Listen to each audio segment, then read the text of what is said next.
చెప్పాడు.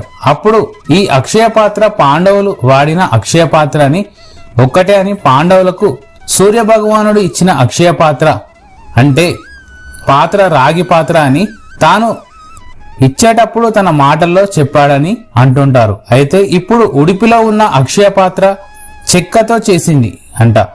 కానీ ఇది మాంద్యాచార్యుల గారు స్వయంగా తన తపోశక్తితో సృష్టించిన అక్షయ పాత్ర అని చెబుతుంటారు. అయితే పాండవులు వాడిన అక్షయ పాత్ర కాదు. మరి ఇది ఒక్కటేనా? అలా కానప్పుడు ఈ అక్షయ పాత్ర అటువంటి శక్తి ఉందా అంటే మనకు సినిమాల్లో చూపించినట్లుగా ఒక ఇడ్లీ అందులో పెడితే లక్షల ఇడ్లీలు మారిపోయినట్టుగా శక్తివంతమైన అక్షయ పాత్ర గాని ఉడిపిలో ఇప్పుడు ఉన్నటువంటి అక్షయ పాత్ర ఒకటి మాత్రం కాదు.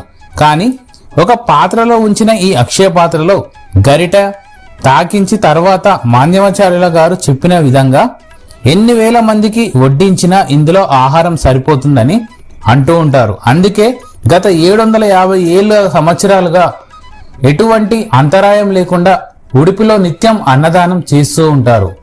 సో ఇది అక్షయ పాత్ర యొక్క కథ. అయితే అక్షయ పాత్ర ఒక పురాణ రాగి పాత్ర. ఇది సూర్యుడు ధర్మరాజుకి ఇచ్చిన దైవిక పాత్ర. అయితే ఇది ప్రతిరోజు పాండవులకు ఎప్పుడు తరగని ఆహారాన్ని అందించింది.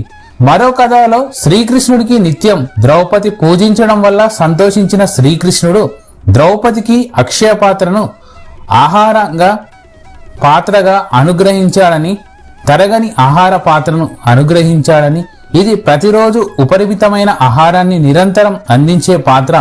ద్రౌపది స్వయంగా ఆ రోజు భోజనం పూర్తి చేసిన తర్వాత మాత్రమే ఆగిపోతుందని, పాండవుల వనవాసంలో పూర్తయ్యాక సూర్య భగవానుడు ధర్మరాజు తపస్సు చేసి తిరిగి తన అవసరం అయిపోయింది కనుక పూర్తయింది కనుక 18 రోజుల కురుక్షేత్ర యుద్ధం పూర్తయ్యాక పాండవులు రాజ్యం తిరిగి రావడంతో పాండవులు అనేక ఆలయాలు నిర్మించి దర్శించుకునే సమయంలో కోనార్క్ సూర్య దేవాలయంలో సూర్య భగవానుడికి ఆలయంలోనే అక్షయ పాత్రను సూర్యునికి తిరిగి ఇచ్చినట్లుగా కొన్ని పురాణాల్లో చెప్పడం జరిగింది.